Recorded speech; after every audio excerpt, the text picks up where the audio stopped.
¿Querés saber qué es la biodescodificación? Bienvenidos a Biodescodificación desde cero, un podcast donde vas a descubrir qué hay para vos en el mundo de la bio, de forma fácil, simple y amena. Con María Eugenia Calvo, Emiliano Barrio Nuevo y Gabriela Tiziani nos metemos en el mundo del inconsciente, desde la psicogenealogía, transgeneracional, programación neurolingüística, hipnosis ericksoniana, 5 leyes biológicas y mucho más, para que puedas usar estas herramientas en tu vida cotidiana. Déjate sorprender.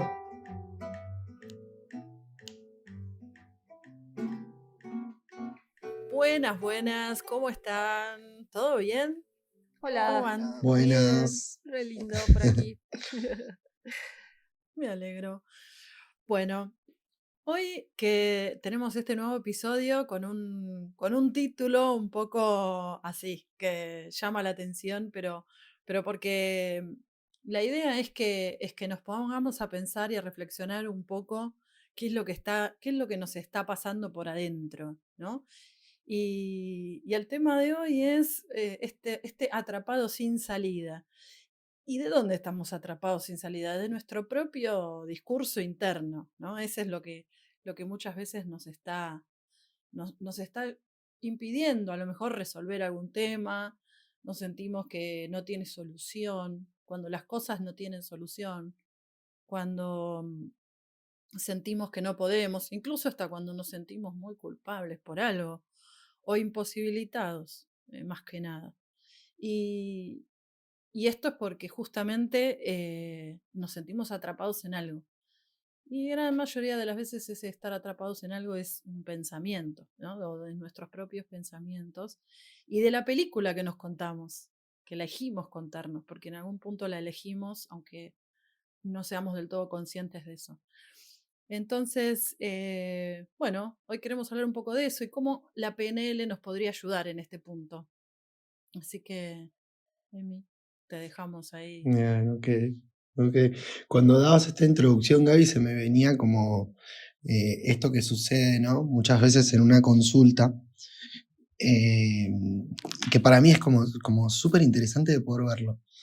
De cómo, ¿no? Ese primer ratito de consulta, por supuesto que, a ver, la primera pregunta que va a aparecer es, bueno, ¿y cuál es el motivo de consulta? ¿No? Obviamente lo vamos hablando con la persona y demás. Y más allá de la historia que traiga, lo que pueda estar viviendo, o lo que haya vivido, o lo que quiera resolver, qué sé yo, de su historia de vida, o de sus objetivos a futuro, lo que sea que la persona traiga de temática, ¿no? Eh, lo más relevante en realidad es la manera en que esa persona lo expresa, ¿no? ¿Y por qué lo digo? Porque hay una gran diferencia entre cuando alguien expresa, ¿no? Desde el lugar de, bueno, ok, estoy lidiando con esto y todavía no le estoy encontrando, qué sé yo, la vuelta, la salida, ¿no? O estoy queriendo una mirada más, o que lo pensemos juntos, ¿no? Vine a que pensemos sobre esto juntos y a ver qué se nos ocurre, ¿no?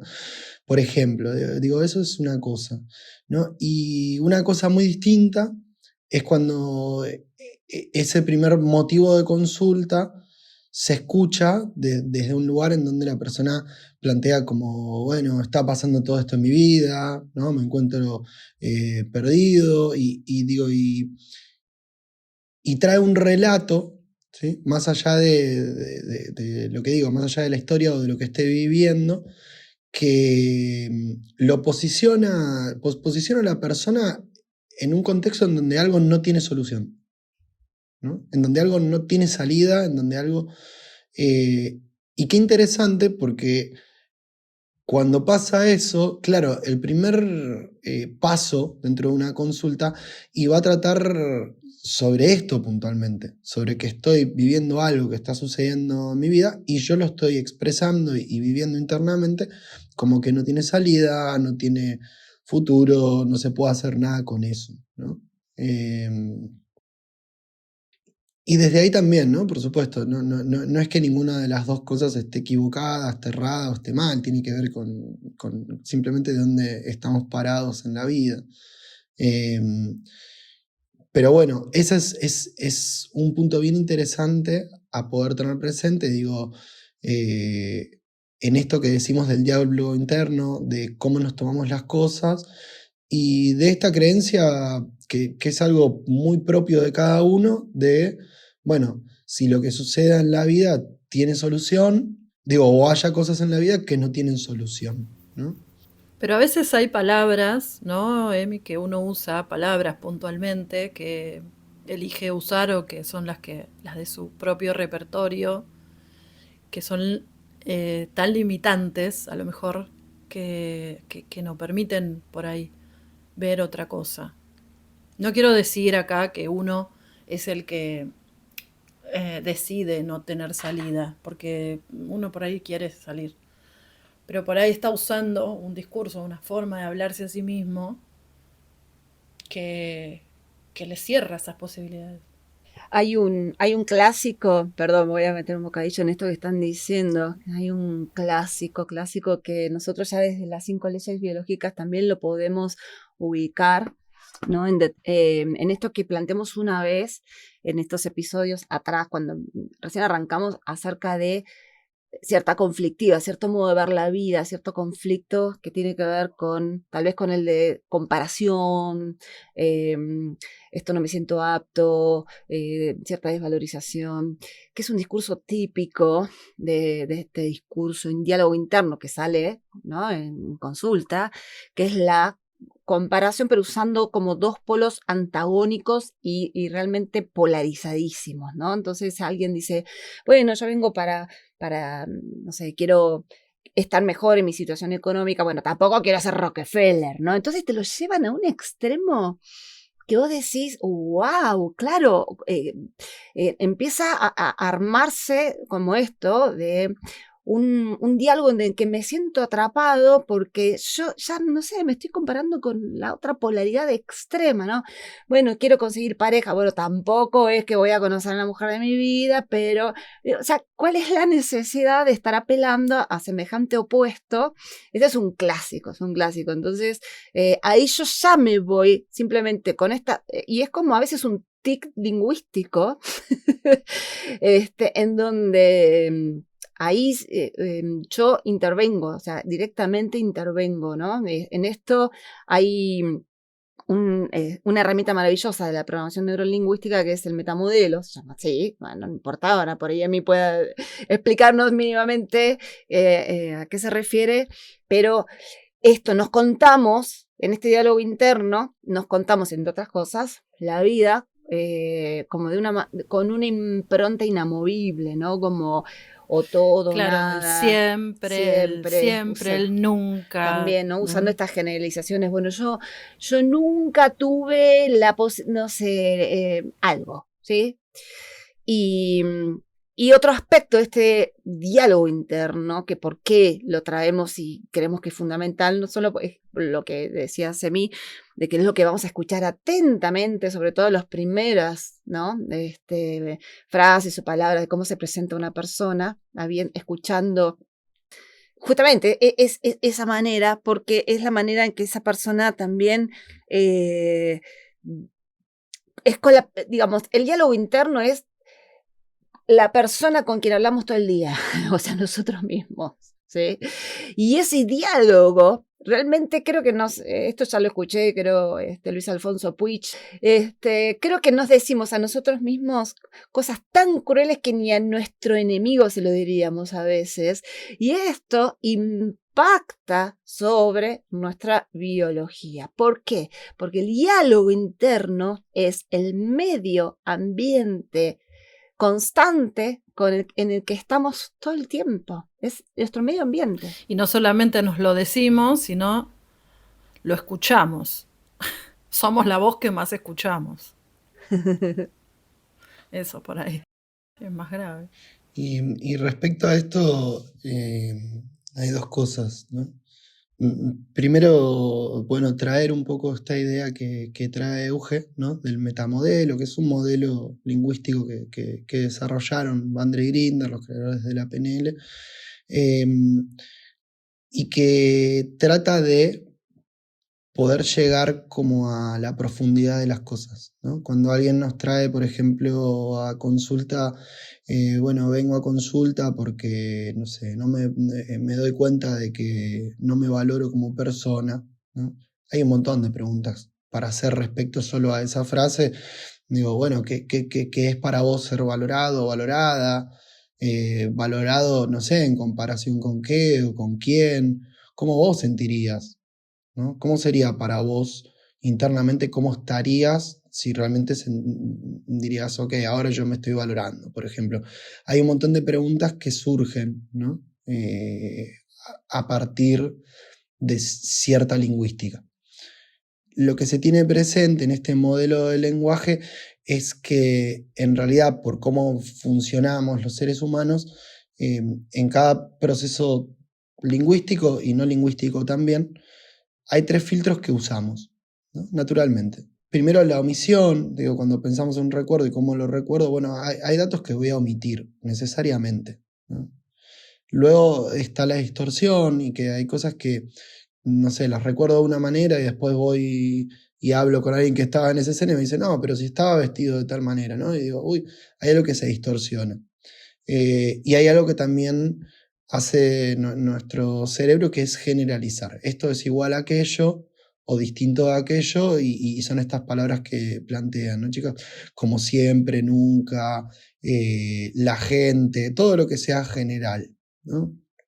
Todos, ninguno.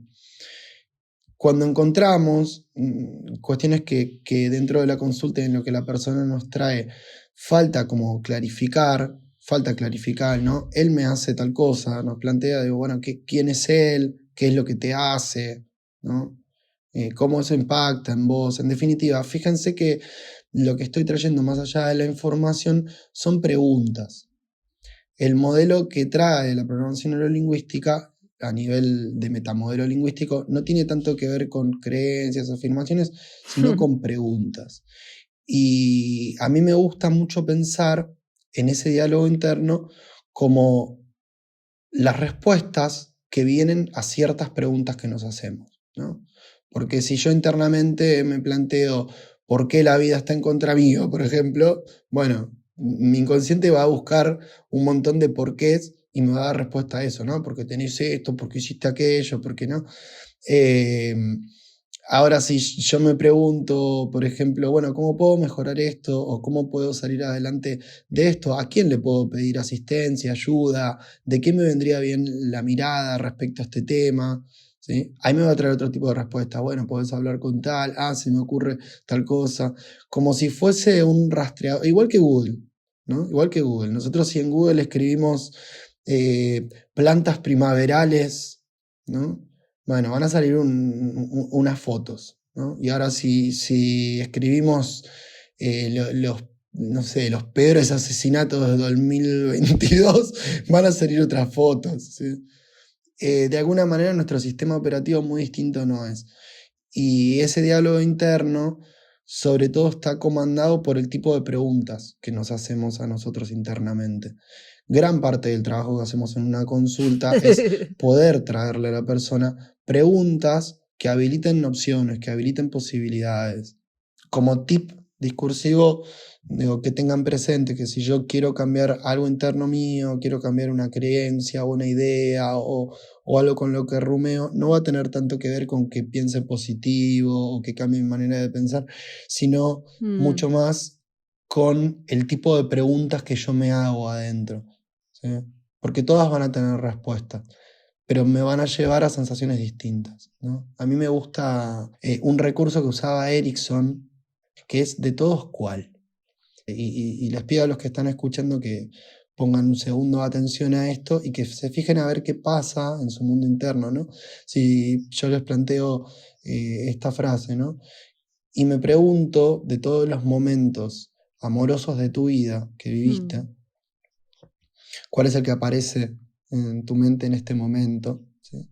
Por más que no aparezca un evento, ¿no? Por más que yo no esté reviviendo, el tipo de pregunta lo que hace es direccionarme, ¿no? Porque ya estamos dando por hecho que hay momentos en tu vida que viviste amorosos y los estamos abriendo a todos, ¿no? Y estamos diciendo cuál de esos puede aparecer ahora, en este momento, como recuerdo, como recurso, como sensación. Y fíjense que es simplemente una pregunta, ¿no? Es simplemente una pregunta, pero esa pregunta es la que rastrea. Entonces, ¿cuál es el punto? que pongan atención en cuáles son las preguntas, ¿sí?, con las que lidian generalmente, ¿no? Porque tenemos la costumbre de pensar que tiene más que ver con afirmaciones, más que ver... No, tiene que ver con las preguntas que nos hacemos. Y digo, y si piensas una batahola rápida de preguntas, ¿no? Las chicas tienen obviamente muchas más, pero digo, bueno, ¿cómo mejoro, qué sé yo, mi situación? ¿Cómo hago este diálogo con esta persona que yo sé que lo quiero tener, pero que sea bueno y beneficioso para los dos, por ejemplo? ¿Cómo hago para modificar mi forma de ver el mundo, mi manera, bueno, qué cosas se me ocurren que puedan ser divertidas que pueda estar haciendo en los próximos meses? ¿Sí? ¿Qué cosas me gustaría y qué posibilidades me gustaría que empiecen a aparecer en mi vida y que quizá no sé cómo hacerlo? Pero ¿cuáles son esas? Este tipo de preguntas nos abren posibilidad y si nos mantenemos en nuestra vida dentro de este formato de pregunta, realmente el día a día se modifica. Como un tip clave y cortito puede ser transformar la pregunta de por qué tal cosa en cómo podría, ¿sí? Porque cuando estábamos todo el tiempo preguntándonos por qué nos pasa, por qué me pasa esto, por qué no puedo, por qué. Y el por qué lleva a buscar una causa, un culpable, una razón, pero no lleva a una solución. No va a la solución el por qué, ¿sí? Lo mismo parecido a lo que decíamos de los diagnósticos, o sea, saber por qué me duele algo, es decir, bueno, te duele porque te pasa esto y porque tenés esto en esta parte del cuerpo, pero eso no lleva a la solución. Entonces, la solución está más en preguntarse cómo podría... Entonces, quizás cuando estemos en nuestros diálogos internos, podemos ser conscientes de transformar el por qué en cómo. Y yo lo que querría agregar, perdón, es que el cómo también nos puede, a veces nos encierra, ¿sí? Pero ¿y cómo hago? ¿Y cómo? Es como el cómo, pero pedido afuera. No sé si se nota la distinción. Bueno, pero ¿y cómo? Pero con ese tono de me es imposible, no sé hacerlo, ¿y cómo se hace? Y lo pido afuera. En cambio, creo que lo que Miranda está diciendo es dejar la pregunta instalada al inconsciente, sin siquiera necesidad de estar respondiéndola ya, en esta confianza que estamos planteando, de que el cómo está en las posibilidades, en el potencial, no tanto en las expectativas, que creo que esto lo hablábamos con los capítulos de duelo, ¿no? Como decir, y bueno, entonces, ¿cómo haría? Como dando ya por sentado que lo voy a saber, bueno, ¿cómo sería? ¿Cómo lo haría? Que es muy distinto decir, bueno, pero yo, y cómo, y es ese cómo que en realidad viene con ese enojo, ¿no? El otro, y bueno, pero ¿y cómo? ¿No? Si yo no estudié, si yo no sé hacer esto, ya tengo 50 años y no hice esto y ahora como un reclamo, ahí va, ¿no? O sea, cuando viene con el reclamo y cuando vos le das una posibilidad, a mí me pasa, ya lo sé, que no entra. ¿No? Porque es esa pregunta del reclamo y de estar pidiendo que alguien le dé la respuesta. Entonces, la respuesta no te la va a dar nadie porque cuando me instalo ahí en ese diálogo interno, no quiero salir de donde estoy, en principio. Este otro cómo, bueno, cómo, ¿no? En este tiempo verbal, ¿no, Emi? ¿Sería así? Sí, hay dos cosas ahí como para tomarlo bien como recurso, ¿no? La pregunta del por qué nos va a llevar siempre a los fundamentos, siempre nos va a llevar a fundamentos, a creencias, y todo tiene una funcionalidad, ¿no? Si yo me pregunto por qué me siento mal, bueno, van a venir un montón de por qué, de respuestas de por qué. Ahora, si mi pregunta es por qué yo quiero mejorar la relación, qué sé yo, con mi padre, ¿sí? También van a venir un montón de fundamentos, ¿no? Y por qué es importante por esto, por aquello, por esto, por aquello. Cuando lo pensamos a nivel de objetivos y de planearnos algo a futuro, el por qué en ese sentido es una linda herramienta. Y en PNL, en esto que están planteando, ¿no? pensamos siempre en estos verbos que terminan en día, ¿no? ¿Qué haría? ¿Cómo estaría? ¿Qué sucedería? Si pensaría. Y también, ¿no? En esta propuesta del cómo. Pero miraba a futuro. El recurso puntual es el cómo sí, ¿no? Digo, Exacto. tengo un mal día, ¿no? Tengo un mal día, no sé yo, estoy malhumorado, me levanté, ¿no? De malas, hoy no sé qué, veo que todo está gris, todo está mal. Si yo me planteo a mí mismo, ¿no? Internamente digo, bueno, pero ahora ponete contento y que vaya todo para adelante, dale, ¿no? Bueno, va a haber algo que va a generar rechazo, ¿no? Nuestro limitador interno le va a molestar, y nos va a costar mucho, va a rebotar, digo, muy probablemente no suceda. Ahora, si lo pensamos con el recurso del cómo sí, ¿y cómo sería si en vez de que este día, qué sé yo esté de esta manera, bueno, que hoy me levante feliz? ¿Cómo sería eso? A ver, ¿y cómo me pararía? ¿Cómo me sentiría?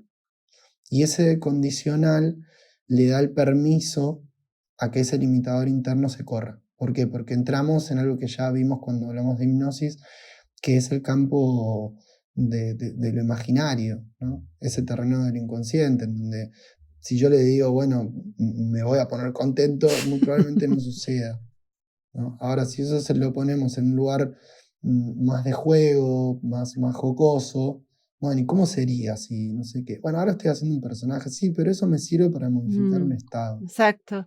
Y hay una pregunta muy hermosa que aprendí de vos, que la utilizo mucho en consulta, y que ya la digo cuando pregunto algo, le agrego esta otra pregunta. ¿Y si lo supieras?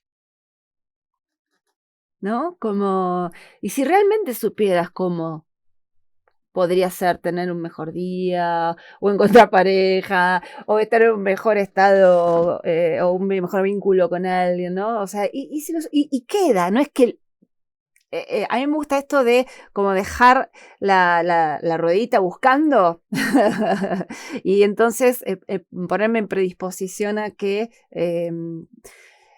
pongo mi inconsciente a favor buscando esas posibilidades. Porque bueno, esto también tenía que ver con lo que decíamos del inconsciente, con todos sus recursos, ¿no? Y bueno, yo quería agregar con esto del título, ¿no? Del atrapado sin salida. Realmente a veces la sensación es que estoy atrapado en un mundo de más que o sea, de preguntas que no tienen la respuesta que yo quiero, ¿sí? En principio, ¿sí? Es ahí donde me siento atrapado. Y esto también tiene que ver con las expectativas que hablábamos en los podcasts anteriores. Y ahí sí estoy atrapado porque evidentemente la respuesta o la necesidad o que necesito cubrir o como yo quiero, justamente es algo que ha quedado sin solucionar, ¿sí? La información de mi transgeneracional o de mi propia vida. Y quizás no sea lo que tengo que ir a resolver, sino lo que tengo que resolver justamente es qué hago con esa sensación que quedó abierta. Y entonces el atrapado sin salida tiene que ver con justamente aceptar que no hay salida para eso. Y la otra cuestión es que muchas veces literalmente estamos atrapados sin salida en un estado interno que está configurado por los pensamientos, ¿sí? Y le damos demasiada importancia y ponemos nuestra atención en ese diálogo interno que suele ser un poco hostil. Y acá hay una distinción que escuché el otro día, que es qué posición tengo respecto de ese diálogo interno, ¿eh? Si soy la que quedo o el que queda víctima de estar escuchando, ¿sí? Y me escucho y escucho y escucho, y entro a dialogar, pero simplemente escuchando y respondiendo a lo que escucho, o me pongo en la posición de ser el que hace la pregunta o el que habla, ¿sí? Entonces puedo, simplemente viendo cuál es la posición que tomo, puedo hacer realmente empezar a transformar ese diálogo en ser dirigido o dirigir. Muy bien, bueno, la verdad que qué tema que nos deja pensando, nos deja reflexionando. Quizás acá podría haber algunas preguntas que aparezcan, ¿no? Otras preguntas que aparezcan, así que coméntenlas y lo podemos seguir conversando. Sí, no, solo una cosita, que si quieren tener más información sobre esto, hay un libro que se llama Despertando el Gigante Interior de Tony Robbins, que tiene un capítulo entero sobre el accionar de las preguntas. Y también hay un libro increíble, para mí de los mejores libros que tiene la PNL, que es de Alexa Moll, una alemana, que se llama El aprendiz de brujo, y ahí también tiene un capítulo entero que habla sobre metamodelo del lenguaje, por si quieren seguir indagando sobre la temática.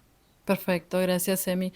Bueno, así que los Qué bien. dejamos ahí con preguntas, los dejamos pensando, preguntándose, y nosotros también haremos lo nuestro. Y nos escuchamos en el próximo episodio, ¿les parece? Fantástico, gracias a Excelente. todos. Cariños. Chao, chao, gracias. Chao, chao.